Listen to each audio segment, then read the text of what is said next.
crochet lesson 1.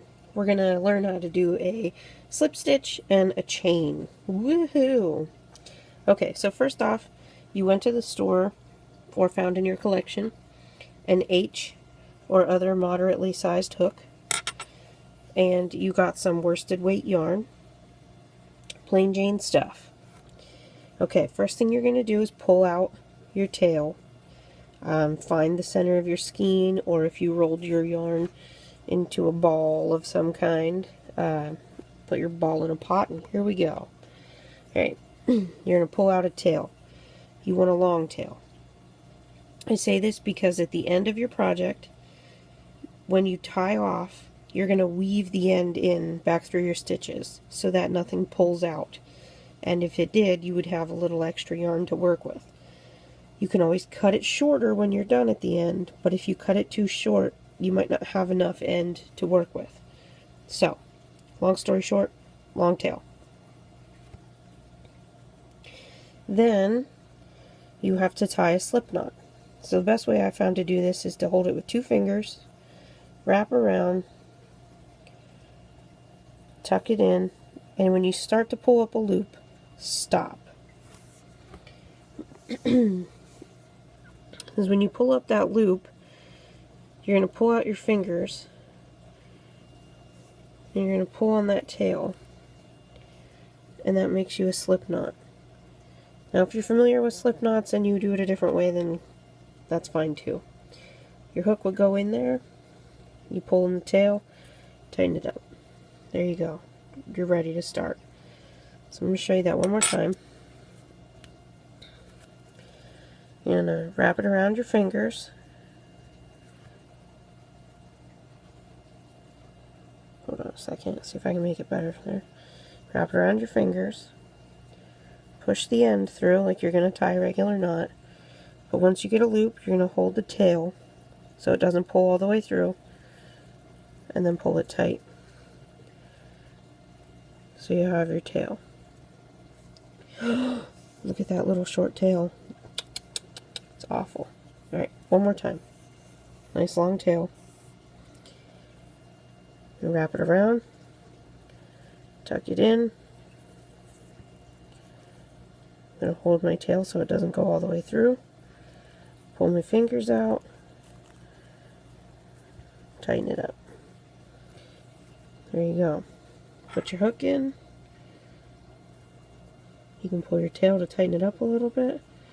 And we're ready to start. Look at that long tail. That's a beautiful tail. Okay. So, remember last time I talked about tension. So I just lay my yarn across my hand and I close my pinky on it. And it helps me to hold the tension I need. I go behind my pointer finger so I can use it to make this straight line here of yarn that I can wrap around. So to start, I'm going to use my thumb and middle finger to hold my tail so I have something to hold on to. Okay, now we're going to start with a chain. And a chain is usually the basis of most projects. Scarves or anything that has a length to it. Afghans, things like that. They all start with chains, basically. So, you're going to hold your yarn. To make a chain, let's see if I can get closer here. You're going to loop back and around with your hook and grab your yarn, and then you're going to pull through that loop you made with your slip knot. Okay, let's do it again. You're going to go back, around, see how I grabbed that yarn there? And you're going to pull it through that loop you made. Okay.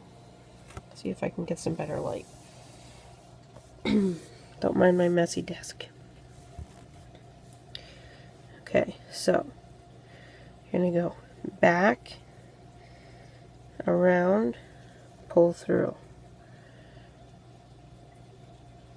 Back, around, pull through. So you see that I'm doing that? It's called a yarn over. So basically they want you to wrap your yarn over your hook. But I find it better to take the hook under the yarn.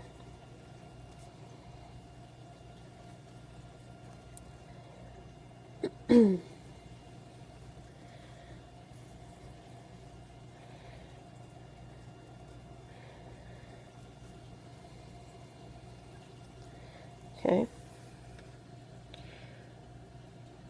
Isn't that neat? So that is a chain.